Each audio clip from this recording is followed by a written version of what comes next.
Nice, yeah. I forget, because I'm so nervous for my students on a night like tonight, to be nervous myself, but there's so many people here that I'm sweating, which is a great problem to have.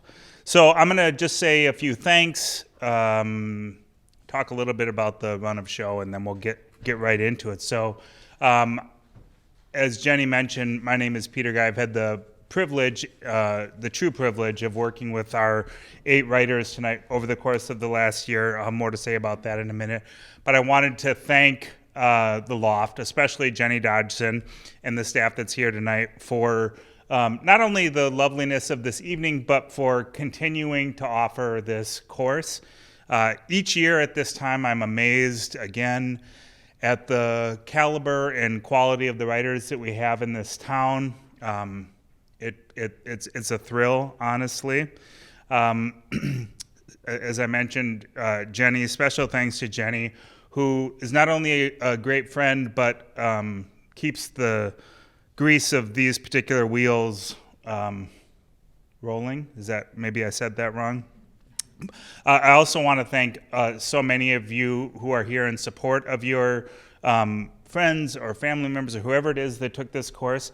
This, believe me when I say that they won't forget this, that they'll never forget it, and it's so kind of you to come.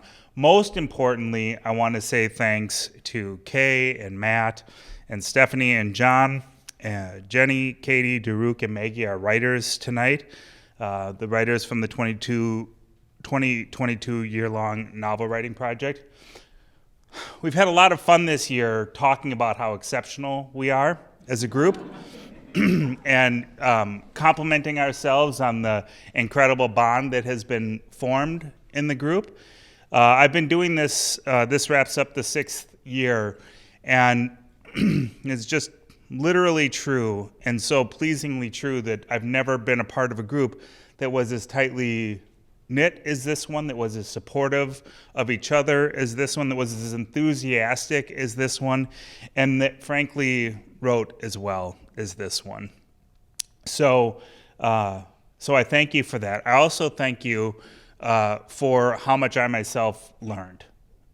It was unbelievable to me, the quality of our conversations, and each week, I felt like I got better as a person and as a writer just by virtue of being in your company. So thank you, everyone, for that. So in thinking about what to say about this group beyond that, and more generally about the class that we are just wrapping up, I got to thinking about how many specific qualities this group has. And I was going through the list of things, and I'm sure that as a class we talked about some of these things back when. But it occurred to me as I started writing these introductions that there are all these qualities that I think of as imperative for being a novelist. One need be humble, certainly, before the work and the challenges that it poses. One needs to be firm in their convictions and willful and determined in the face of setbacks and challenges. One need to constantly be open to the new possibilities for discovery in the work that they're doing. One need be organized and diligent. One need be amenable to miracles in this process and to listening things that the story asks for. One needs ambition, of course, and intelligence to use in the service of their story. One needs a terrific, even brilliant imagination. And finally, one needs to be able to write as well as they think. One of the things that's so exceptional about this group is that all of them possessed all of these qualities, and that each of them possessed one in particular. It's frankly amazing. So tonight we'll be hearing ghost stories and horror stories, coming-of-age stories, and stories that bring myth and magic alongside real-life characters. We'll be hearing historical fiction and experimental fiction. We'll hear about moral ambiguity and moral certainty, but mostly we'll just be hearing excellent writers reading their excellent work. So it's going to work like this. I'll introduce our first reader. She'll come up and do her reading, and as she leaves, I'll come back up and introduce the next, and as we go. So, one of the things I've learned over the years teaching this class is that of all the qualities I just listed, perhaps none is so important as the student who's humble before the work. And Kay Bear, our first reader, is the embodiment of that quality. What's more, she seemed to find so much happiness and meaning in the work she did, which is simply wonderful. The Truth About Things, her novel, is a story that dives back to what most of us think of as simpler times. It's the 1950s in Middle America, and all Kitty, the young and old protagonist of this novel, wants is a normal family and a bicycle. Two things that don't seem altogether impossible. But there are lessons she needs to learn first, and along the way, the hard kind of lessons that sometimes take a lifetime. This novel is at times painful and at others charming beyond description, but one thing that's constant about it, it is always humble before its message. Just like Kay was humble before the work. I'm delighted to introduce our first reader, Kay Bear.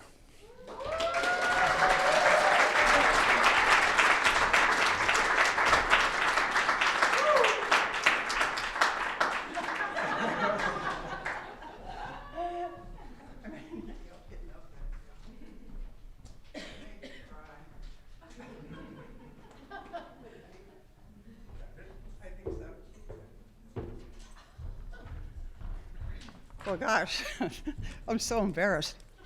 I want to thank all of you, family and friends, for taking the time and energy to come out here and join us as we celebrate the completion of a year of really hard work, and to come and listen to us share just a little bit of our stories with you.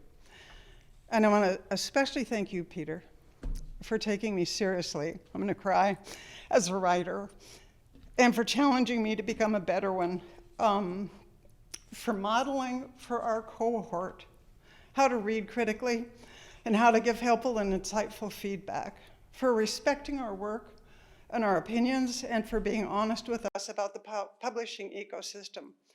Your unbridled passion for writing is marvelous, and I have never met a better teacher. I have to read this because if I don't, I'll skip something. I want to thank my cohort members, Daruk, Katie, I don't know where you are, Matt, Maggie, Stephanie, John, Jenny, for your invaluable feedback and your unfailing support. I've learned so much from each of you. I am lucky to have been able to work with a group of such splendid individuals who also happen to be splendid writers. And thanks to the Loft and Jenny, if you're out there somewhere, I can't see you anymore. Thank you for making this all happen. Okay, 1955, Salina, Kansas. It's Saturday, June 11th. The first heated clash of summer took place the morning after school let out for vacation. I lay half asleep, daydreaming, sunlight streaming in around the edges of the window shade. The aromas of fresh perk coffee and cigarette smoke drifted up through the warm air vent on my bedroom floor, along with the combative voices of my parents and Fred arguing in the kitchen. Davy bounded into my room and shook me until I rolled to face him. Kitty, get up. Go away. I rubbed my eyes, then pulled the covers over my head, trying to blot out the fracas below. My room felt warm already. By afternoon, it would be stifling. He tugged at my covers. I can't go through the kitchen by myself when they're like that. I gotta let Buster out. We strained to hear what they fought about. Fred had come home late again. At least this fight wasn't just between my parents. There had been several of those recently, and they frightened me. Davy stood on my rag rug in his Hopalong Cassidy PJs. His fingers were crossed on both hands, something he'd done since he was a toddler, whenever he worried. I crawled out of bed intending to make enough noise, tramping down to the kitchen to disrupt their argument long enough that Davy could get through to the back porch where he kept Buster in a cardboard box. I nudged him toward the stairs. Let's go. Just then, the back screen door slammed. Davy and I crept down the hall to the room he shared with Fred. The painted wood floor felt tacky under my feet. The boys' room, originally a sun porch, bore high windows on 3 sides, all open to allow a cross breeze. Fred's model airplanes hung in battle formation from the ceiling on fishing line. We stood on Davy's bed to peer down into the backyard. Fred, in black pants, a white shirt, and a black bow tie, tramped out to the garage, heaved up the door, and ducked in. A few moments later, he rolled his 3-speed Schwinn into the sunlight, pulled the door down behind him, swung onto the bike, and coasted down the pea gravel driveway, hunched over the handlebars. Then he lifted his rear end and pumped down 9th Street toward Kroger's, where he worked part-time, sacking groceries and stocking shelves. It ought to be safe now, I said. Davy snatched his bedraggled David Crockett coonskin hat off the bedpost, and we made our way to the kitchen. Dad sat at the chrome and formica table with the Salina Post held open in front of him, a camel burned between the first 2 fingers of his right hand.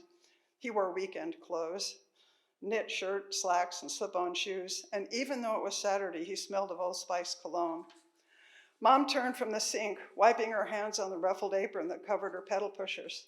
She arranged 2 syringes and the needles for my weekly shots on a gauze pad in a repurposed egg poacher, filled it with water, then placed it on the front burner of the stove. The folded gauze kept the glass syringes from breaking as they bubbled in water over the flames. "Good morning, you two," she said, without a hint of a smile. Davy mumbled, "Morning," and bolted through the kitchen to the screened back porch where Buster scratched around in his box, peeping. Davy's prize in the ring toss at the Cub Scout fair had grown from a cute little piece of yellow fluff into an awkward juvenile bird, bearing a slight resemblance to a real chicken. He sported a smattering of small white feathers amid his yellow down, his neck growing longer and slenderer, and the top of his head showing a pink promise of a fleshy red comb. Every morning, Davy took Buster outside to scratch in the yard, keeping a watchful eye out for old Miss Dickerson's feral cats, scruffy beasts that roamed the neighborhood, terrorizing small dogs and keeping the rodent population in check. Mom looked out the window over the sink and sighed. He's out there in his PJs again. Even at this early hour, she looked ready for company, her chestnut hair pulled back in a no-nonsense bun at the nape of her neck, eyebrows plucked and drawn into 2 perfect arches, and her red lipstick fresh. But makeup couldn't conceal that look she got when she and Dad fought, usually over money or Fred or both. "The neighbors will think we're trailer trash," Dad said from behind his paper. "It's cute though," she said, "the way Buster follows him around." Dad glanced at his watch and took another sip of coffee. "That box reeks."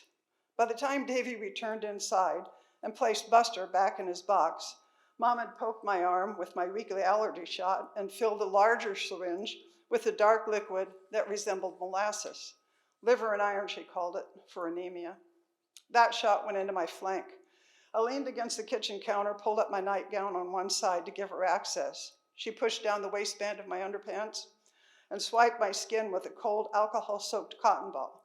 The smell of rubbing alcohol always made my body tense, even though I had learned early on if I could relax, the shots didn't hurt that much. "This would be a lot easier if you had some meat on you," she said, as she leaned over and jabbed in the needle. I felt a stinging pressure as the viscous liquid oozed into my hip. "Ow! But then, if you had some meat, you probably wouldn't need the shot." She swiped me again with the cotton ball. I pulled up my underpants, let my nightgown fall, then winced onto the vinyl seat of my chair. When I complained about the shots in the past, she told me to be thankful I had a nurse for a mom so I didn't have to go to the doctor's office every week to get shots from a complete stranger. And while I was at it, I could be thankful there were shots to be had. Thank you.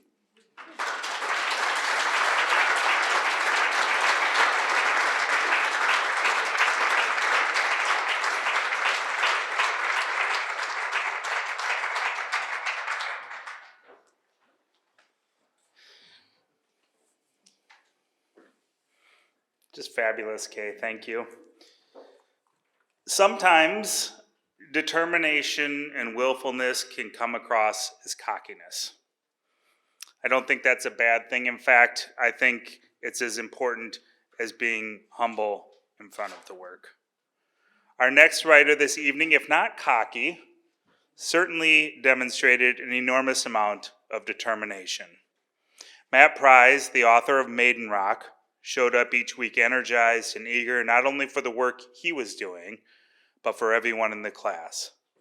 His mood was infectious and exciting, and those qualities come through in his book, too. It's a story of a young woman who's summoned to her father's house where nothing is as it should be. In fact, things are downright terrifying. In this horror novel that moonlights as a reconciliation story, the reader is pulled along equally by both. The result is one that readers simply won't be able to put down. I know I've been enthralled every time I've picked it up. Folks, please welcome Matt Price.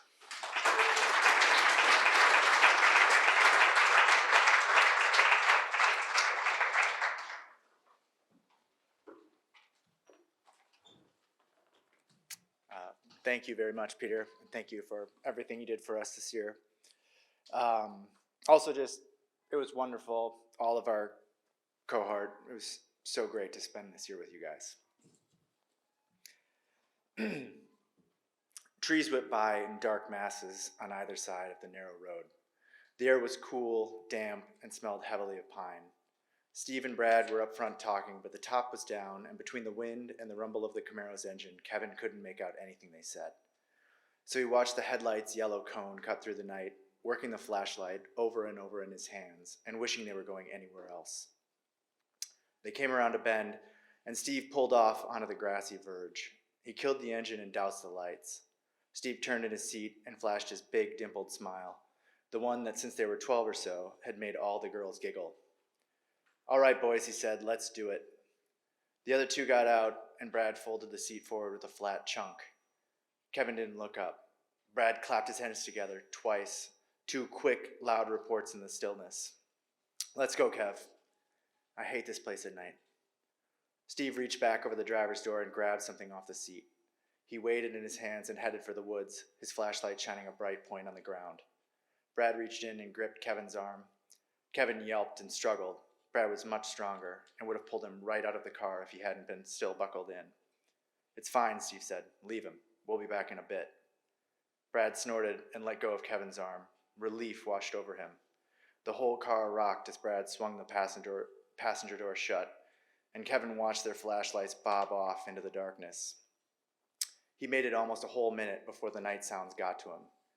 Things were moving in the woods. They made soft, crunching sounds, snapping small branches and calling out to one another in chirrupy, alien voices. He unbuckled his belt and vaulted out of the car, his flashlight beam bouncing as he ran to catch up. The other boys said nothing as he fell into line behind them. The trail led to the backside of Maiden Rock, but they didn't climb the switchback path that led to the top. Instead, Steve led through a birch grove, the thin white trees shining like eerie, silent sentinels in the moonlight. They came to a place where the land began to rise up and stopped in front of a low, rocky outcropping. A stunted birch grew on top, its twisted roots spreading around to grip at the soil. Steve shone his flashlight on it, and Kevin saw that it wasn't just a single shelf of rock jutting out of the hillside, but rather a patchwork of stones that had been fitted together by someone. "Take these," Steve said. He passed his flashlight and claw-tooth hammer into Kevin's hand and began to pulling at the rocks. They came away easily, rolling down the short slope as he pulled them loose. In a few minutes, he'd revealed a dark crevice in the earth. Brad bent low and sniffed the air at the opening. "Smells like something crawled in there and died." Steve clapped his dirty hands against his jeans and took his flashlight back from Kevin. He held the other hand out for the hammer. "What's that for?" Steve grinned, his white teeth shining in the moonlight. "For whatever we find in there." Steve crouched down next to Brad and played his flashlight along the walls. The cave entrance was a low-ceilinged tunnel, its walls slick with rainwater. "You're not going in there," Kevin said. Steve stopped, squatting beneath the low ceiling, and turned back to his friend. "How else are we going to find out what's inside?" Kevin shuddered. "Let's come back when it's lights out." "Don't be such a chicken shit," Brad said. Kevin's sneakers were cemented to the spot. He couldn't have made his legs move toward the cave if he'd wanted to.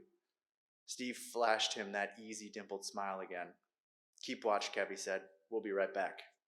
Before Kev could object, Steve had turned and bear crawled into the cave. Brad flashed him a nasty look and followed after. For a while, the gritty, wet sound of their crawling echoed back out to him from the darkness. The woods seemed to come alive again, the chirr of insects and croaking of frogs, the skittering noises. Kevin huddled as close as he dared to the cave mouth and poked his flashlight in. The dark inside seemed a viscous thing, too much for the weak light to penetrate. Kevin clicked it off and peered into the blackness, hoping to see the flash of lights that would tell him his friends were headed back, but for a long time there was nothing. "Guys?"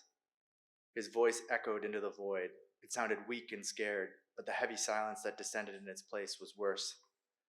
"Guys, this isn't funny." There was a rapid scraping noise, the sound of hands and feet, or paws, against stone. Kevin flicked his flashlight back on and let out a high, girlish scream. The beam illuminated Brad's pallid, terrified face as he scrabbled out of the cave. He plowed right into Kevin, sending them both sprawling. Kevin lost his grip on the flashlight and it went spinning away, snapping off as it hit the ground. Brad got quickly to his feet, muttering obscenities under his breath. He gripped the back of Kevin's t-shirt and hauled him up, holding him in front of himself like a shield. Then he backed them both slowly away from the cave. "God damn it, Brad, where's Steve?" Brad's voice, when it came, was small and shaky. "There was something in there." Kevin thought he saw something shift in the darkness.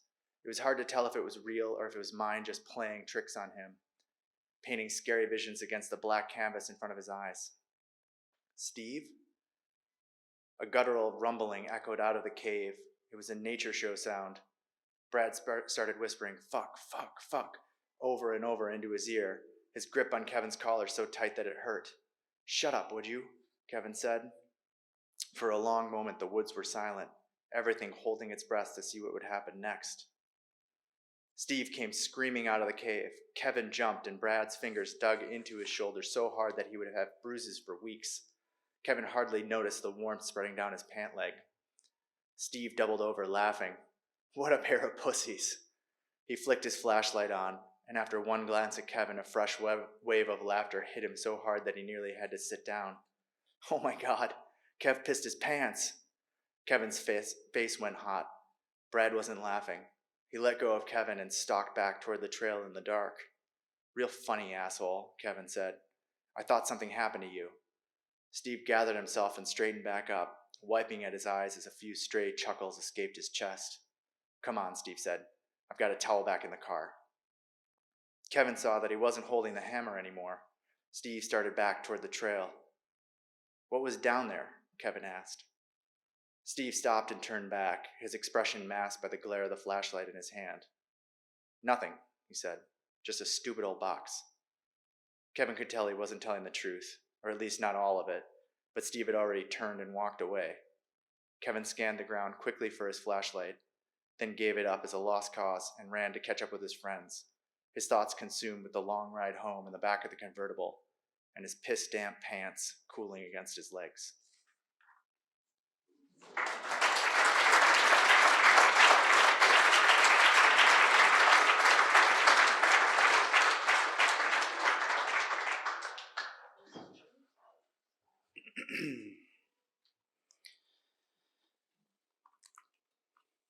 Something not a lot of writers talk about is that for as exciting and all-consuming the process of writing a novel usually is, there are moments when the fatigue is matched only by the tedium. The best antidote to this is that the writer be constantly looking for the surprises the story is throwing her way. And certainly our next reader, Stephanie Daly, is a perfect example of this. About midway through our time together, she announced one day in class that there was a ghost in her story. And not just some regular ghost in the background, but a considerable part of her story. It was this discovery which she allowed to happen, which she subconsciously went in search of, that carried Autumn Leaves, a ghost story, that's in the title, through to the end. But this book is so much more than a ghost story. It combines mystery and detective work, small town life, strong women characters, and ghosts to tell an unforgettable tale of tragedy and police work. Friends, please welcome Stephanie Daly.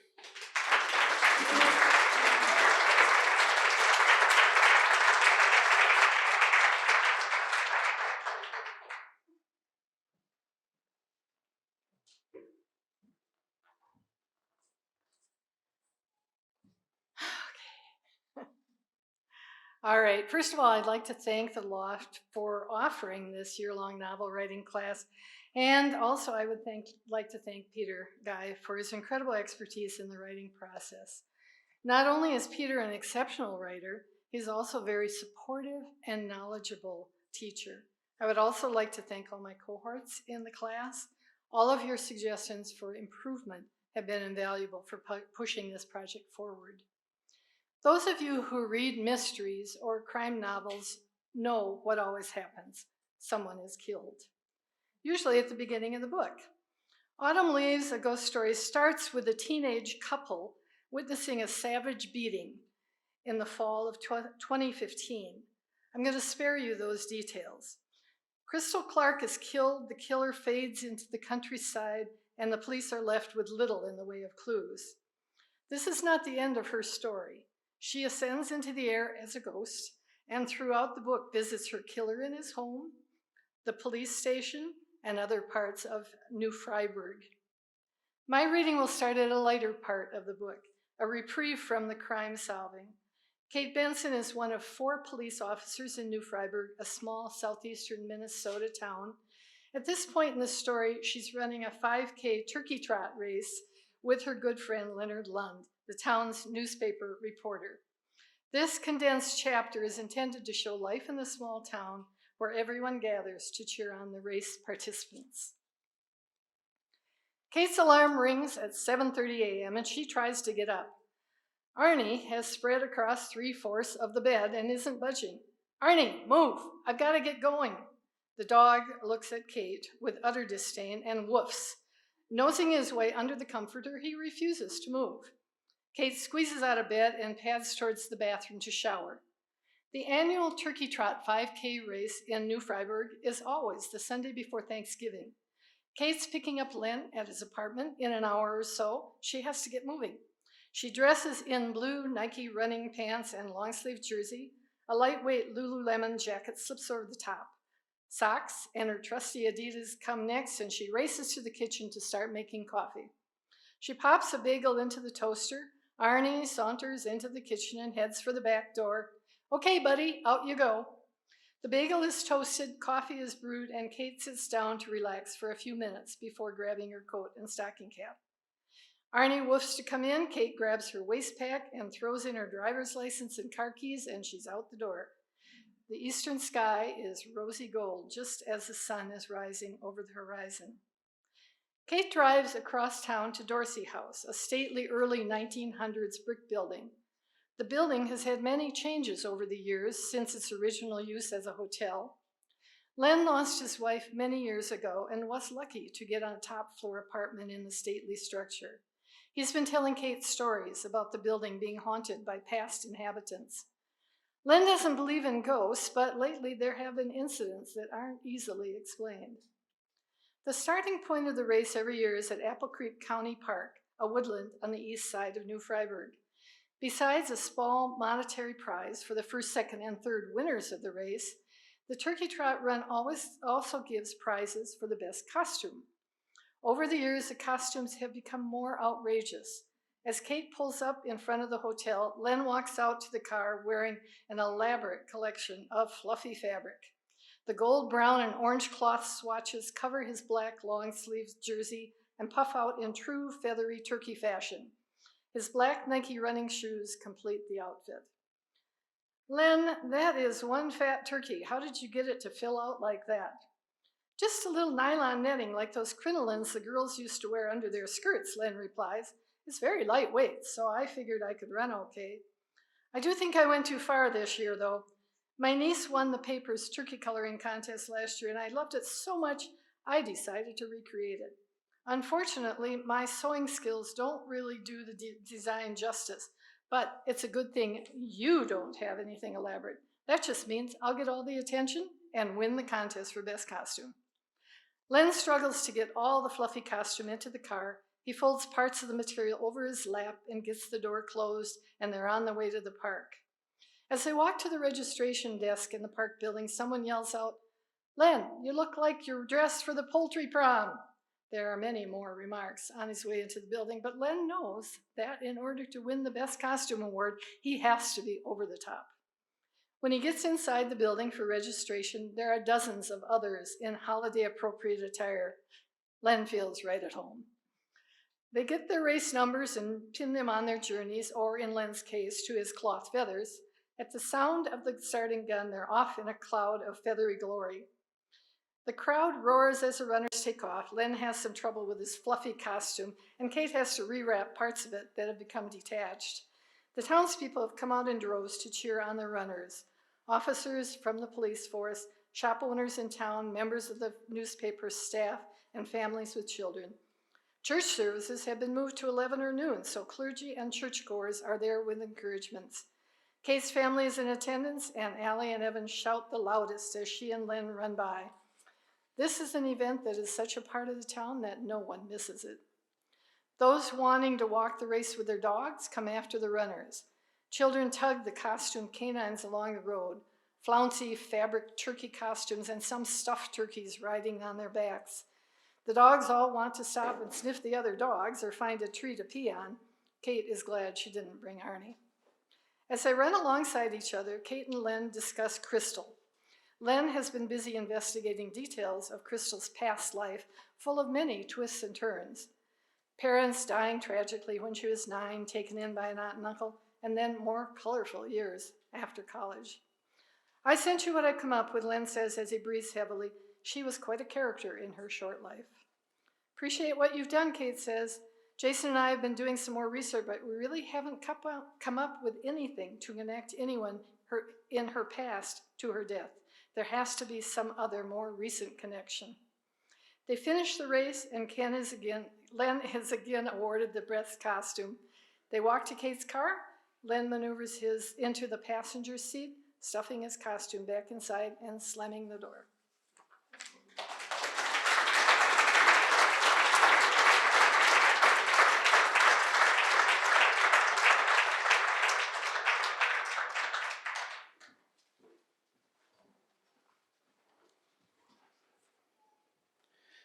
I keep reaching for my pocket because our next reader brought these tongs that he stole from my house back to me tonight. It's not possible to write a novel without some commitment to being organized. In fact, I suspect if I asked this group to give one piece of advice to the next group, it would in fact be to get organized. I digress. And certainly novels aren't written unless the authors have stores of diligence and dedication. The luckiest writers bring us a story where they were born to write. The luckiest writers bring a story they were born to write to the desk with them each day. I think all of this describes John Provost, whose novel Paper Boats seems as much something he was born with as something he wrote. This coming-of-age novel brings multiple threads of a story that spans decades and continents. The Vietnam War is a backdrop for a wistful summer at a northern Minnesota resort where a family and the lies and secrets that hold them together and might tear them apart are all rendered expertly. More than anything, this book brings unforgettable characters to the page and leaves them in the reader's heart. I'm so thankful for John's steady work, which is an inspiration to us all. Let's listen to a few pages from his novel.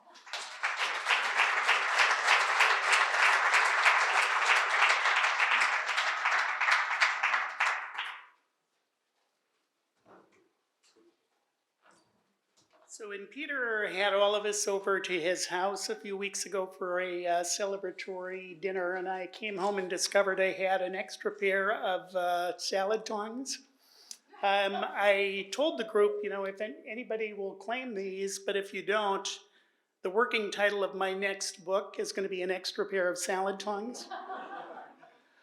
I really want to thank all of the people who I have shared Thursday nights with this year and your invaluable contributions to taking what started out really as sort of a series of character sketches and helping me to mold it into a cohesive story.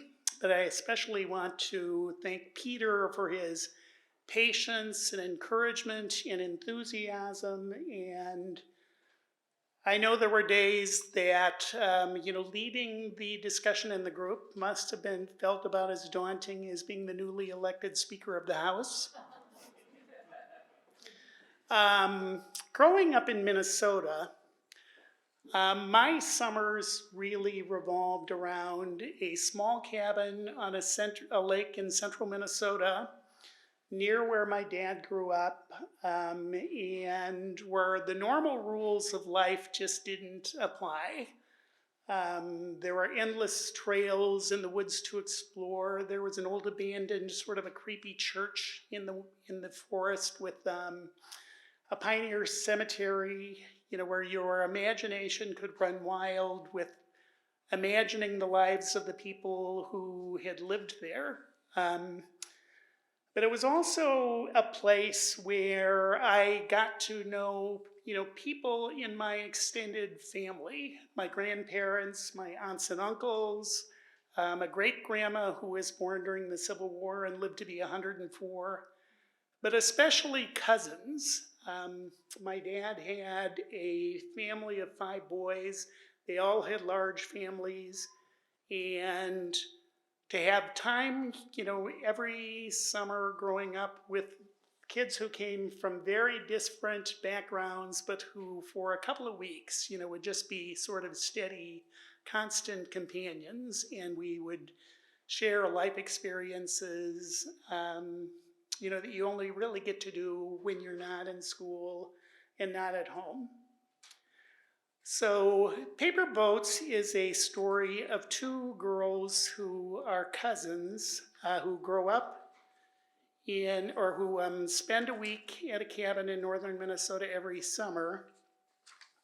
And the younger cousin is somewhat in awe of her older cousin, who, in her perception, is much more sort of world-wise and sophisticated, and somebody she really aspires to be. But she's also got sort of a veneer of reserve and is somewhat of an enigma to her younger cousin. So her younger cousin, Emily, is thrilled when one summer when they're at the cabin, her older cousin asks her to read a diary that she found. And it's a diary that her dad kept when he was in the Air Force. Her dad died when she was 4 years old, and she never really knew him. So Emily has sort of an intense curiosity to get to really understand her older cousin, but also is sort of thrilled by the opportunity to learn more about her dad's life, who has never really been in the picture, and who she hopes will, reading the diary together, will both bring them closer, but also help her unravel some of the mysteries that she has struggled to understand her whole life. I'm going to read from the first chapter, which is set in January 1979 at a trailhead in the Chippewa National Forest, 10 years before the girls find the diary. But it's also the place where the mysteries that they hope the diary will help them to solve all begin.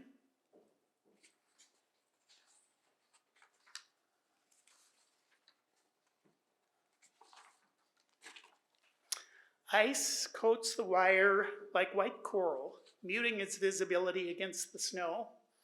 The posts lean in the direction of a spruce thicket nearby. The stars burn with a laser-like intensity As I pull into the parking lot just after 4 a.m., it hurts to breathe the dry, sub-zero air as I open the door to greet Deputy Lynn. Morning, Brian, if you can call it that. Sorry to get you out so early, Deputy Lynn answers, stepping out of his black Suburban. We don't have much yet. A newspaper carrier called it in. Thought it might be a drug deal gone bad. A deputy sheriff for 10 years, Brian Lynn still has closely cropped hair and a military bearing from his National Guard days. His by-the-book manner and quick reflexes have earned the respect of first responders in our part of Cass County. I once saw him rescue a teenager just before his car slipped below the ice of a newly frozen channel of the Boy River. Brian claimed he'd just gone out to check to see if the kid had a submersible license for his minivan. No phone or billfold, Lynn says as the paramedics lift the stretcher from the back of the ambulance. No telling if he's even local. Draped like a sheet over the fence, I can see where the body'd gone unnoticed. Only one sleeve of his jacket is visible from where we're standing. It's caught on the top of the wire as if his clothing became so entangled that he couldn't free himself. Less than 100 yards from the main road, the body faces a warming house used by skiers and sledders on weekends. Only a few miles outside Walker, the lot where we're standing feels like an outpost somewhere in the Arctic. I take my camera from its case and start taking pictures as the trees heave in resistance to a January wind. 20 years as an emergency medical examiner have taught me how quickly vessels contract to keep blood away from the skin surface when your body loses heat faster than it can produce it.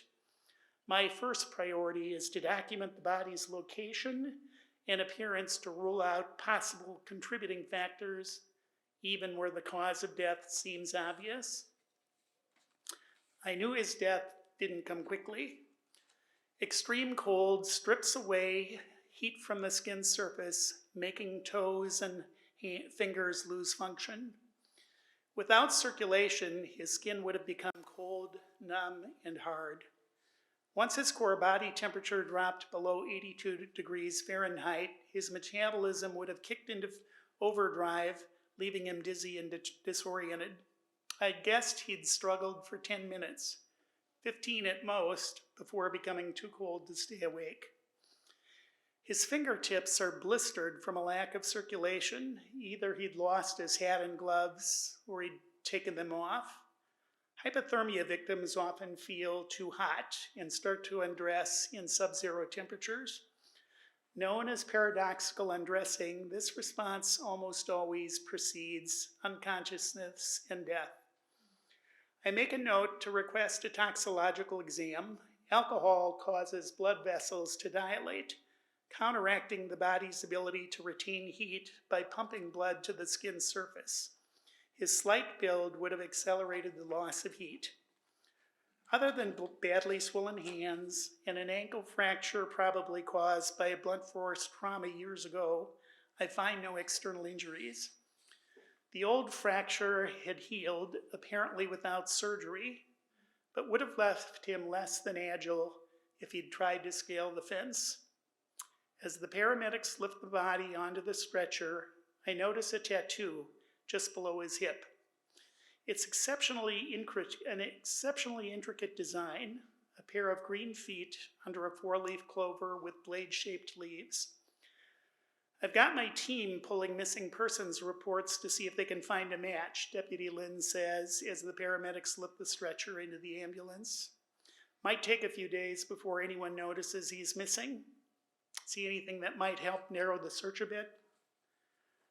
I can help you there, Brian, I tell him. We went to school together. His name is Jerry Meyer.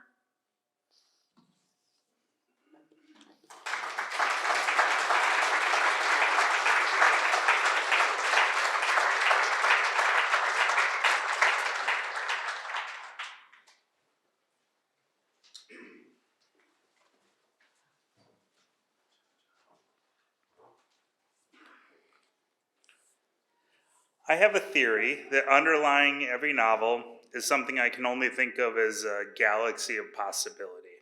Like there's the idea we bring to our books, and there are ideas that it gives back. Much of that give and take must be mined, but some of it needs to fall into our laps. The best writers are lucky enough to see it when it does. Jenny Niemela, the author of Sauna Songs, is one of those writers, and there's evidence on every page that she's been amenable to the miracles her book has gifted her. This is a story of revolution, of Finnish folklore and culture, a small town life in Minnesota, and finally the politics of oppression that has bedeviled people across continents and centuries. The ambition of it is hard to quantify it, but let me say that in the hands of a lesser writer, this novel will be messy. In Jenny's, it's a triumph. Please welcome Jenny Niemela.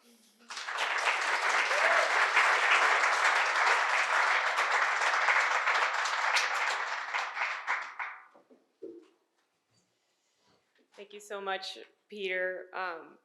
I've been writing novels for 20 years, none of them getting published in obscurity and solitude and loneliness, and I'm so glad to finally have a community. I think Peter has like 28 hours in the day. I don't know how he does everything he does, and he does it really well, and such a wonderful cohort, and I hope this is a commencement tonight into our life going forward as we support each other on the next phase. A Small Village in Finland, 1906. After I saw what I saw between Mother and the young bachelor pastor the day I looked through the vestry window, a change came over Mother. It was nearly midsummer. The sun was spinning itself up into the heavens, and all that sudden light made even the most stoic Finns act in bizarre ways. But Mother started to move around like she was in a fog, her eyes unfocused and dreamy. I would often catch a sly little smile on her lips as she lost herself in thought. When someone spoke to her, especially Father, her eyes flashed angrily at being snatched out of her ponderings. There were even a few days when she let her long, moon-white hair swing loose all day instead of twisting it up into a bun. Although my parents seldom spoke and took little notice of each other, Father seemed to sense a change in Mother too. He usually went to the Crossroads store several times a week to quench his thirst for Koskenkorva vodka, but he started staying home and he wasn't drinking. He would sit quietly by the fireplace in the evening, whittling with his puukko knife and watching with narrow-focused eyes as Mother moved around the kitchen. My parents couldn't have looked more different. Father was bear-like, with his black hair, his bark-brown skin, and a thick, squat body. Mother, with her white hair, pinkish skin, and long, lean body, looked like a birch tree. Mother was always beautiful, but that summer, her beauty sharpened. She didn't eat much, and her face seemed to be getting whittled like one of the animals Father was carving. At first, my brother Ville would watch this strange, new, sober Father warily from the other side of the room as Father whittled. But over several days, the little scamp started to edge closer to Father until one evening, I found Ville standing over him, close enough to touch him. Ville, a thin and pale birch tree like Mother, stood with his skinny arms folded behind his back, like how most people fold theirs in front, as he watched Father carve wood curls from between the hind legs of a fox. One evening, when Father sat whittling with his hawk-like eyes homed in on Mother, Ville shyly took a chunk of wood out of his pocket and handed it to Father. "I found this in the woods. It's aspen like the other pieces you've been using." Father took the wood from Ville and examined it. "It's a good piece," he allowed, the kindest thing I'd ever heard him say to his rascally son. Midsummer Eve was the night when woe finally began to fall on our family. I found out later that was the night the young pastor had returned to the village after being away for several weeks. I was lying awake on my sleeping bench in the grainy midnight light, and the door to the bedroom creaked slowly open. I cracked open my peepers, just a slit to watch Mother ghost float into the kitchen in her white sleeping shift. She went to the cupboard where Father kept his precious bottles of Koskenkorva, which he hadn't drank in weeks. I watched my mother, who never drank alcohol, swallow several glugs without even a gag. She placed the bottle back in the cupboard, then pulled on her boots and stole silently out the front door and into the dusky night. After the front door closed, there was silence from the bedroom. Father usually snored and snuffled his way through the night, so the quiet was heavy and strange. Eventually, I heard drawers starting to open and close. A few minutes later, the bedroom door opened again, and my father was the one to creep silently into the kitchen in his outdoor work clothes. His black hair was riled up into points around his head. He pulled his boots on and tucked his puko knife into the sheath on his belt. Then he followed Mother out the front door, quietly closing it behind him. I must have fallen asleep, but not for long, because when Father crept back into the cottage, the light was still murky. The door to the bedroom was still open, and I could see that the bed was empty. He stood there for several minutes, his hands on his hips, looking into the dark, cold fireplace. Then he turned to the Koskenkorva cupboard and pulled out a half-full bottle. He curled it against his chest, and as he walked toward the bedroom, he kicked the basket of his whittled animals across the room before he closed himself into the bedroom. I didn't sleep again that night. I lay on my bench, listening to the summer songbirds chirping as the sun launched itself into the sky. I could hear them mocking both my parents in turn. "Where's your wife? Where's your wife? How could you? How could you?"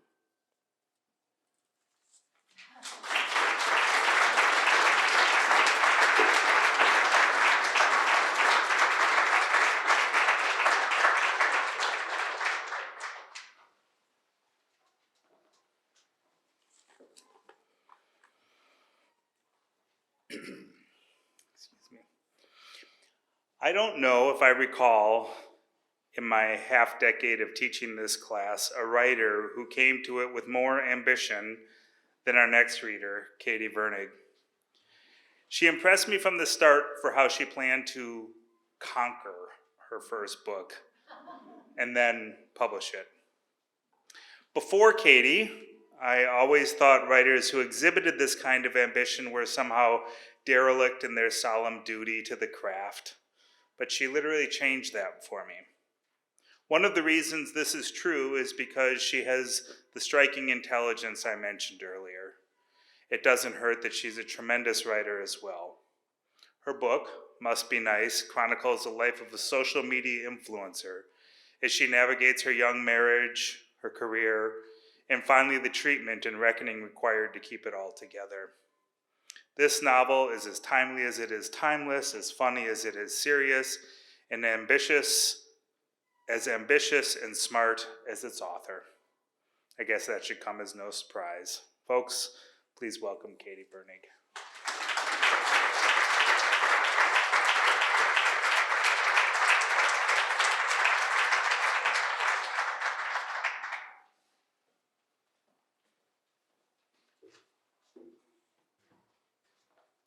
I should also add that I'm a little delusional too, so that helps when writing a novel. I will echo what everyone said as well. I had the most fun last year just getting to know everyone and hearing everyone's stories, and I just couldn't be more happy and just grateful for how much everyone has improved my story and my writing, and I just feel so grateful. So thank you. So I'm going to start right at the beginning of my book. Behind the wheel of an idling mid-sized SUV in a metered parking spot that had expired 18 minutes ago, Simi texted Malcolm that she was on her way. Once the message landed in the thread, a line below a stack of blue bubbles, Simi swiped up to turn every open app on her phone into a carousel. Whizzing past her email, her calendar, Instagram, the weather, a project management tool, and her checking account, she stopped on a music streaming app and pressed play on a playlist curated just for her. Mainstream hip-hop music drifted through the vehicle speakers and Simi turned up the volume, bobbing her head as she returned her attention to her phone. She opened her email and scanned the bolded subject lines, assessing the afternoon's priorities, her to-dos. And then suddenly her head shot up as if she'd been lightly zapped, and she thought, oh yeah, I'm leaving. I need to leave now. And she set her phone inside the cup holder and didn't bother to lock the screen. With her seatbelt fastened, Simi signaled and merged into the flow of downtown traffic. Once she was heading west on McKinley Street, Simi released a hand from the steering wheel. Flicking her eyes from the road to the dashboard, she typed Goldwater Hotel's address into the vehicle's GPS. It wasn't that Simi didn't know generally where she was going. It was more so that she wanted to ensure she was getting to the hotel as fast as possible. And also, Simi rarely spent time on this side of the city. Hell, she hardly ventured south of the 202.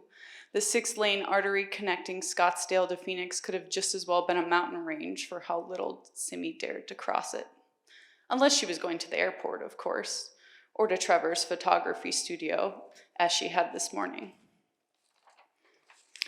On the GPS, a thick red line appeared, and Simi furrowed as she inspected the screen. Of course, there was a slowdown near the Central City exit. Why wouldn't there be? It would tack 10 minutes onto her drive. Immediately, Simi tapped to find an alternative route. She'd go further north, up to McDowell Road, then cut south, then east. The new route was 4 minutes slower than the original, but better than risk inserting herself into gridlock. Through the speakers, the automated voice confirmed the decision. You will arrive at 1:36 p.m. Simi exhaled audibly, and for the 10th time that day she regretted saying yes to taking the shift at Gilded Garden. The plant-based cafe inside Goldwater Hotel had yet to bounce back from the pandemic's decimating blow, and last night when an employee emailed Malcolm to notify him he'd tested positive for COVID, would be out for a week, maybe 2, and the rest of their bare-bones staff claimed to have conflicts today, Simi shot Malcolm a look like, I need you to step up right now. And so Simi stepped up, even though she knew there was a real possibility the photo shoot with Trevor could go long. And then it went long, but really the problem wasn't time management. The problem was being at the helm of an incredibly popular blog while trying to complete a $4 million hotel renovation and then being expected to drop everything she was doing to compile grain bowls and blend smoothies for 6 hours. It just didn't work. Things were not working. At the next stoplight, Simi picked up her phone and returned to the text thread with Malcolm. He still hadn't opened her last message, and she knew this because her husband was the kind of transparent person who enabled read receipts, which was convenient on days Simi needed to reach him, and shame-inducing on days like today, when the timestamps beneath her messages, wrapping soon, done in 10, sorry, leaving in 5, packing up now, were merely evidence of her lies, though she'd believed them to be true at the time. Hurrying, Simi added to the thread, because the line between being late and being late for a thing she didn't really want to do in the first place was muddy. Simi glanced up and the light was still red, so she quickly opened Instagram, scrolled through a few photos, and when she looked up again, the vehicle that had been idling in front of her was almost through the intersection. Whoops, she thought, abruptly flinging her phone to the passenger seat. She accelerated through the green light and hadn't traveled more than a block when the blare of police sirens startled her. In the rearview mirror, red and blue lights swirled. The squad car was right behind her. Leaning forward, Simi gripped the steering wheel as if she'd suddenly encountered heavy rain. She braked gently and signaled, preparing to execute her civic duty. Get out of the way. There was probably a fresh accident up ahead. A hit and run, a burglary. She was still south of the 202. It could be anything. With urgency and control, Simi maneuvered her SUV to the right lane, and as she did, she envisioned herself stepping aside, clearing space, letting the professionals through to do their job. Ahead of her, a rusty black GMC Suburban with a mosaic of Trump 2024 bumper stickers had one working taillight. Having spotted the perpetrator, Simi expected to see the squad car passing her when she looked up again, but instead it remained close. A prickly numbness descended throughout her body. She realized it was her that was getting pulled over. Her pulse spiked and her shoulders stiffened, and she thought, oh fuck. There wasn't anywhere reasonable to pull off on McDowell Road, so Simi took the next right turn, rolled up along a curb across the street from a Wendy's. The squad car pulled in 20 feet behind her. Simi could see a middle-aged man in the front seat. He seemed focused on something, probably a computer, in the space near the center console. With trembling hands, Simi retrieved her license and vehicle registration and retraced her steps. To her knowledge, she had working taillights, working headlights, her tabs weren't expired. She had been speeding down McDowell, but only like 5 or 6 miles over the hour. Oh, 5 or 6 miles per hour over the limit. Maybe that's why she was stopped, she guessed. Simi picked up her phone on the passenger seat. The screen was still open to Instagram, so she quickly exited the app, locked the screen, and set it in the cup holder. It was doubtful the officer had seen her using it at the stoplight. It had only been in her hand for a few seconds, and she was judicious about keeping the device below the steering wheel, practically in her lap, so she could set it down swiftly when it was time to drive. A minute later, the officer approached, and Simi rolled down the window. He wore a long-sleeved beige shirt and a wide-brimmed hat on which a gold shiny badge was affixed. A state trooper, Simi realized woefully. He stopped outside her open window. Widening his stance, he bent at the waist, cleared his throat, and said, "Good afternoon." "Hi there," Simi said, hearing the shakiness in her voice. Why was she so nervous? She didn't do anything wrong. Her profile, a 31-year-old, wealthy white female driving a white Mercedes-Benz, she was surely the least of this officer's worries. And yet, she couldn't help but feel intimidated by the tall, stately man towering outside of her vehicle. Her eyes fell to the nameplate pinned to his uniform. Officer Clyde, it read in thin capital letters. In a tone that suggested the answer was obvious, Officer Clyde asked, "Do you know why I stopped you today?" Simi turned to face him, and they locked eyes. The intensity of his stare, beaming like little tiny flashlights from the shadow of his brim, disarmed her of an adolescent impulse to play just a little bit dumb, to leverage her charm, her smile. So she figured she'd just get all her cards out there on the table straight away. "I think I was speeding?" And Officer Clyde said, "I didn't clock you speeding, no." A beat of silence passed in which Simi thought, well, that's good. But then Officer Clyde said, "You were on your phone at that light back there." Simi's stomach lurched and her lips parted in feigned confusion. Officer Clyde lifted his arm and pointed toward the intersection they'd just come from, and Simi craned her neck toward the steady stream of cars on McDowell Road, gawking as if she'd maybe dropped something. "I was beside you," Officer Clyde said, lowering his arm to his side. "I counted 20 seconds before you looked up at the road." 20 seconds seemed like a gross overestimate to Simi. 10 seconds at most, she thought. But she couldn't deny it had happened. She looked at her lap where her fingers fidgeted with her identification cards. "Are you aware of the danger of using your cell phone behind the wheel, ma'am?" Officer Clyde asked. Simi bristled at the word ma'am, the harshness of it and the way it made her feel old. She could barely nod and say yes before Officer Clyde continued, his voice boring through the open window, stern and authoritative. "People who text and drive are 23 times more likely to get into a car accident," he said. "You take your eyes off the road for 5 seconds going 55 miles per hour, and that's like driving the length of a football field with your eyes closed." He accentuated the statistics as if he were behind a podium. Jutting forward another inch, he asked, "Would you ever drive the length of a football field with your eyes closed?" Simi shook her head. "Exactly," Officer Clyde said, to which Simi couldn't resist saying, "I'm really sorry," and Officer Clyde winced. "Don't apologize to me," he said, raising a hand. His anger was merciless, and because of this, it was hard for Simi to look at him directly. "You can apologize to the parents of the kid you hit and kill if you keep this up," he concluded. Simi felt as though her throat was swelling shut. She took short, labored breaths through her nose and thought, "I don't do it that often, only when I need to, only when I know it's urgent, only when I know it's safe." But as much as these justifications had become a part of the story she'd told herself when she used her phone behind the wheel, she knew they wouldn't land with Mr. Thick-Skinned Clyde. "Can I see your license and vehicle registration, please?"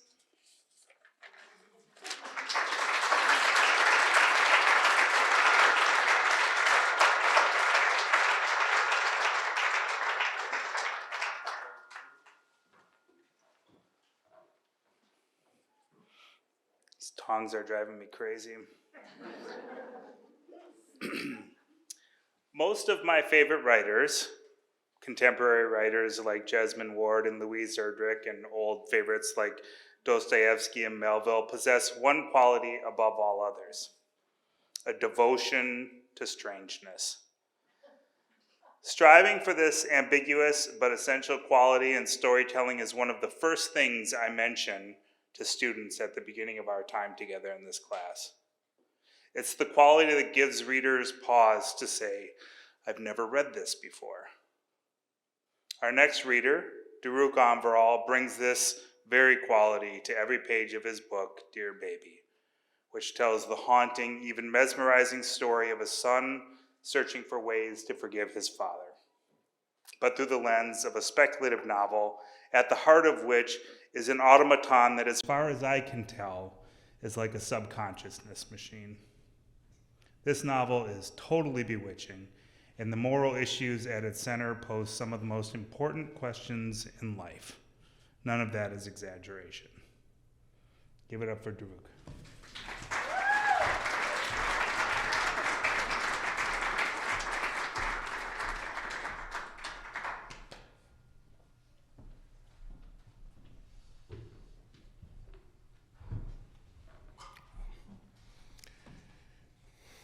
Thanks, Peter. Yeah, wow. It's different up here. Listening to you, listening to my classmates, it feels like I've returned home. I'm really grateful to y'all to have done this work with you this year. It's been like one of the best years of my life, you know. Not just because I finished the draft of my novel for the first time, but I got married this year. My wife Hannah is here, one of my best friends Iman, and my brother Mele. Your support is the reason I'm standing up here right now, for real, and your love is my life, so thank you for being here. I love you too. I'm about to cry. Let's do this fiction shit. This is the beginning of the book. Dear baby, I wish you knew already what I'm about to tell you. How much easier this would be if it were so. Simply to save me the trouble of finding the right words and placing them in the right order so you'll understand. If this is gonna work at all, you should know something about me right from the start. I'm no storyteller. In fact, what earned me the honor of becoming the youngest member of that prestigious little organization, the North Carolina Piedmont Commission to Counter Attempts to Falsify History, was nothing less than this fortuitous quirk of my personality. Almost as a matter of principle, I would rather listen to a story well told than relay my own or interject into someone else's narrative, as is so often the case these days, to hear the sound of my own voice. You probably think I'm lying to you, baby, in that self-deprecating way peculiar to well-accomplished peoples. If only I was. I would consider myself lucky to be capable of producing such convincing fiction. Our country's most popular artists, business people, and politicians are all habitual liars, masters of fabrication. Unfortunately for me, it's simply not in my nature. If you are to be an accurate replication of me, let it never be said that I lied, exaggerated, or spoke with false modesty to elevate my standing, so that in my folly and curiosity to create this digital version of myself, I pretended to be something more than I was. No, the truth of the matter is I have no imagination whatsoever. I'm not what people call a creative. I don't dream. I don't even read. The last book I read from start to finish was like 6 years ago, the first Harry Potter, and praise be I haven't touched one since. But the modern fact of existence is that for this exact reason, you will awaken with that much more sincerity and enthusiasm, more authenticity. You will be more genuinely yourself, which is to say, myself, than if I had read and written all the books that ever was, that ever will be, in every language that ever existed. Don't I always say, the only thing separating me from the rest of the human ho-hums and maniacs is not my physical disability, but that I grew up with no history and so had to invent mine. For years, I suffered an unnatural obsession with the past. Would it have been so bad, I used to think, to enjoy some folklore? To say, I don't like mayonnaise because I'm black, or I can't dance because I'm white, regardless of whether or not it were true? Wasn't life easier for boys partial to football or girls fond of makeup? It seemed like for everybody else, culture came natural. The kids at my school could barely keep their chins above the rising tide of tradition. How many times did I bound light-footed from classmate to classmate to receive their stories? What sowed in me a mix of panic and jubilation. A parrot who had outlived 3 generations and could recite not only each family member's name in chronological order, but also a paternal grandmother's recipe for sancocho. Bow-tied boxes wrapped in glittering paper that appeared at a snap under the Christmas tree, sporting jumbo name tags that read, "From Santa." 8 million aunts and uncles flying in from Pittsburgh to say Mazel Tov and suffer a pockmarked boys bumbling biblical recitations. What did I have? Who was I? I was raised in no overestimation by those queens, queers, and certified freaks of homegrown theater. You've heard of us, I'm sure. I won't bore you by refuting the salacious rumors or simple-minded criticisms surrounding the theater or its accompanying commune, homegrown commons, where I am now, where I've lived all my life in apartment number 11. I'll just tell you that my mom believed in the potential of this community. My mom, no dramatist or actress, for why would she be when her whole life was a performance, was one of the theater's administrative staff and the best friend of its founder, Harry Cannon. You'll have noticed, I suppose, I use that 3-letter word that connotes warmth, love, and safety. Forgive my ignorance, forgive my interruption of this spellbinding chronicle, but I have a question. How is it possible that when I say my mom, you know what I mean? If our English language actually reflects what's in our minds, if the words we use accurately convey our feelings, why do we have so many misunderstandings and disagreements? If it were so, would we not see misinterpretations readily resolved and the fruits of human connection blossoming all around us? And if, as a result, folks embraced each other and had fewer reasons to pull out their hair, would we not see a world manifest more peace and laughter and fewer bald men and finicky women? In my humble opinion, which accounts for little, if anything, I know, the strangest mystery of the human animal is our pursuit of being understood and the impossibility of ever achieving it. How tragic that we lack a language that perfectly expresses the essence of abstract ideas and material things. So you don't misconstrue me then, baby. Let me clarify something.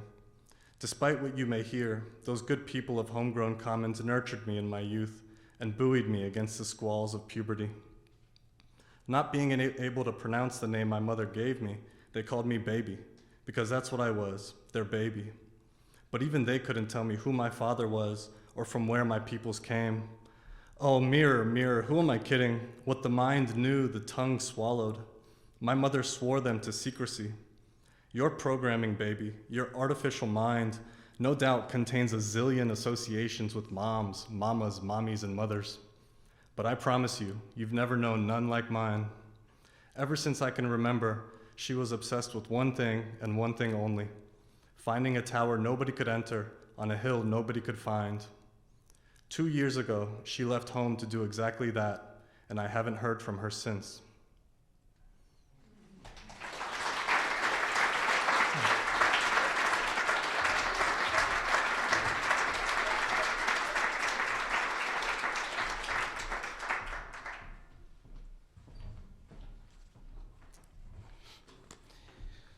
At the end of each year of doing this class together, my last responsibility to this group is to read each of their books, and we get together and talk about it. And one of the things that I'm reminded of, especially this year, but always, and again tonight, is how far these writers have come, each of them.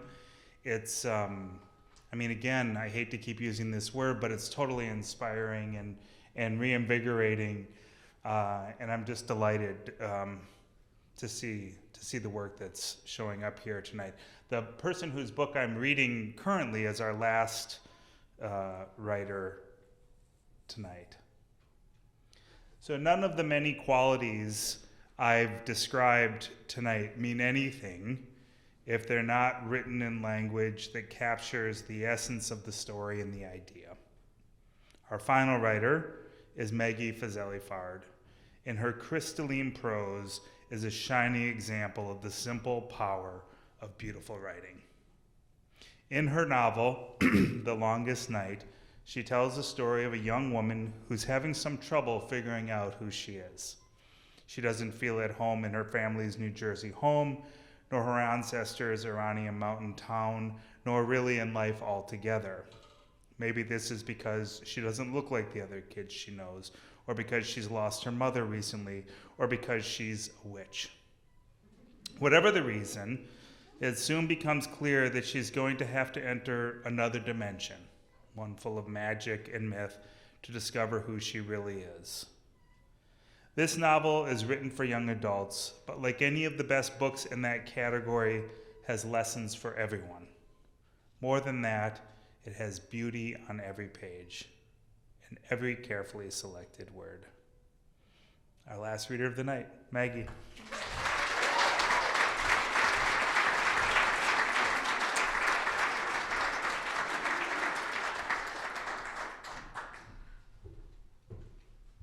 Goodness. Hi. Oh, I feel like you're going to hear my heart beating in this mic. I apologize for being so nervous.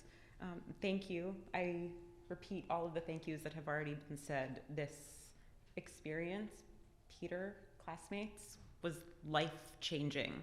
I'd always imagined that maybe one day I could possibly write a book, and I did it. We all wrote books. What a miracle, right? And in the process, I think I speak for everybody when I say that we have made lifelong friendships. I don't know what I'm gonna do on Thursday nights without all of you all. So as Peter mentioned, my book is a young adult novel. It is a horror fantasy that centers around the character of Mandy. She is a Persian American witch, and when she turns 14, the gifts of her powers will really come into full bloom, but with them, there's also a curse. And so she will need to return to her native land of Iran, where her grandmother is waiting to help guide her through this. We are entering about halfway through the book for the passage that I'm going to read, and it is a snippet of the witchcraft. Mandy and her cousins are gathered together on the longest night. That is the name of the book, and it is also the longest night of the year, the solstice, a holiday called Yalda. It is a time to remember your ancestors and to stay indoors because the spirits of our ancestors are roaming free, and they have decided that they might want to conjure something up. But Mandy is not confident in her magic and is very reluctant to move forward. Yasi places the votives wherever there is space. With a quick series of finger snaps, she makes firelight jump from candle to candle until everyone is lit. The other girls shiver and squeal, clutching each other. Yasi smiles, pleased with her magic. I want to protest, and I open my mouth to speak, but Yasi raises a finger to her lipstick-stained mouth. In the candlelight, it creates the eerie effect that she has split her lips, and the small, creepy gesture quiets me. She's in charge now, and even though my body is screaming that we should stop, I'm curious to see what she has planned.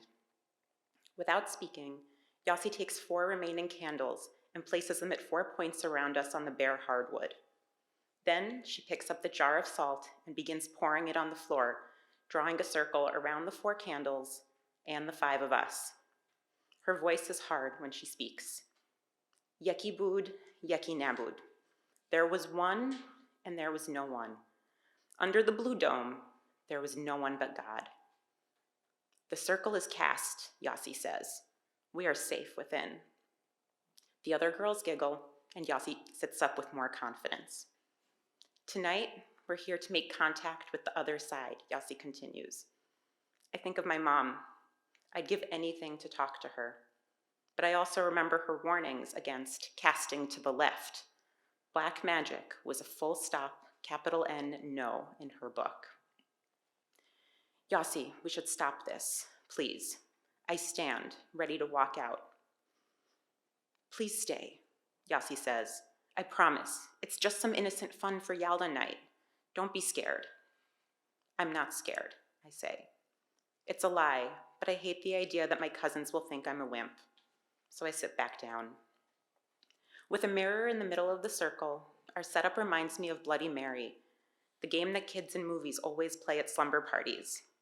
Not that I ever get invited to any. In the movies, Bloody Mary never appears, but the characters always bond over scaring each other. So maybe she's right. Maybe this will be fun. From within the folds of her dress, Yossi pulls a scrap of paper. Ereshkigal, she reads, Queen of the Underworld. She holds up the page for the rest of us to see. The markings are in a language I do not recognize, but the drawing is unmistakable. A naked, snarling woman sitting on a throne of bones. I gulp at the familiar image. The queen of my nightmares has a name. Where did you get that? I stammer, reaching for the paper. But Yossi yanks it away, pulls the page I'm desperate to see close to her chest, and smiles. Patience, cousin, she says. From her waistband, Yossi produces a small blade about the length of a butter knife, but much sharper. Before I realize what's happened, she runs the blade down her left palm. A spray of blood turns to a trickle, and without flinching, she squeezes her fist to drip blood onto the glass of the mirror. She holds her hand out, and our cousin Perry scuttles forward to wrap the wound. Yossi begins reading from the page again, words I don't understand. The other girls lean in to look into the mirror. The glass fills with a mist, a many-toned nothing that displaces our reflections. I jump. Again, the other girls giggle. Yossi stops speaking and leans forward to look into the misty glass. I do the same, pushed toward it by a force I can't control.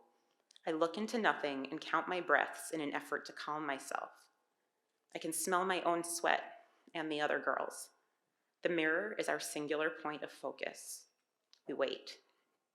It doesn't take long.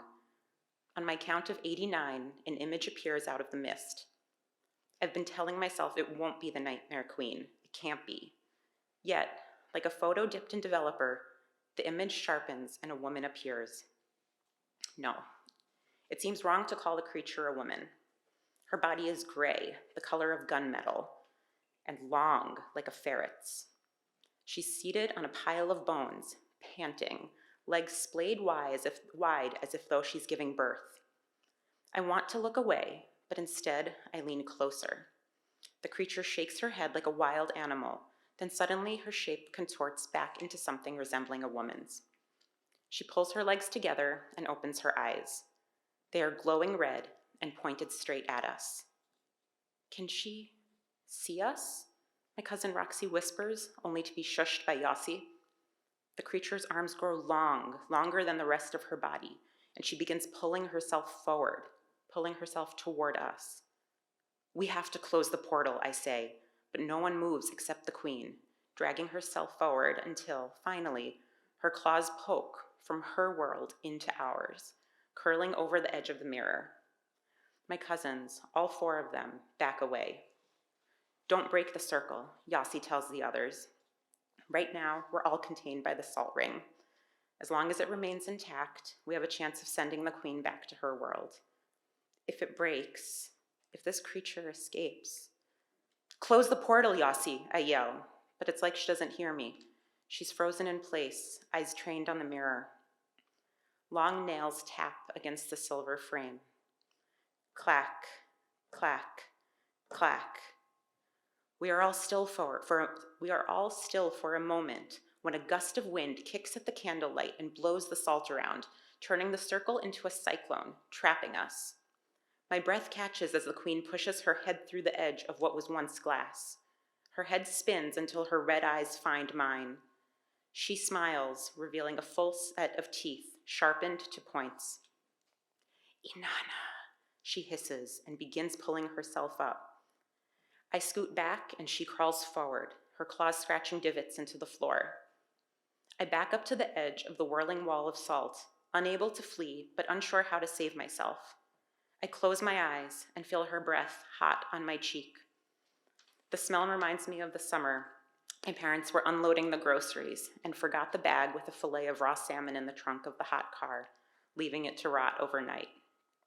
My stomach lurches. The points of the queen's teeth brush my neck, and I gulp. Is she going to eat me, I wonder?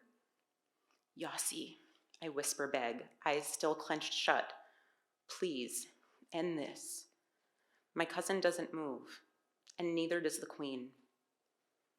The room is quiet, and in the stillness I open my eyes. A blue membrane separates me from Ereshkigal, like a bubble. My fingers find the amphora at my neck, veined with lapis. My eyes lock with the queen's. She can't touch me, and she looks furious.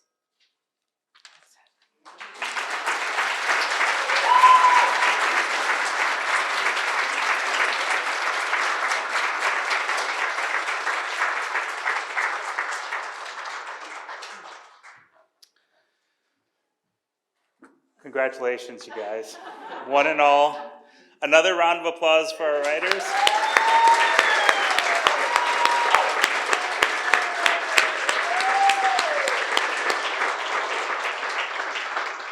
As Jenny mentioned, there's a cake in the lobby. Everyone is welcome to stay and have a piece and another glass of wine. Thank you all so much for coming. Thank you, students, friends. We'll see each other soon.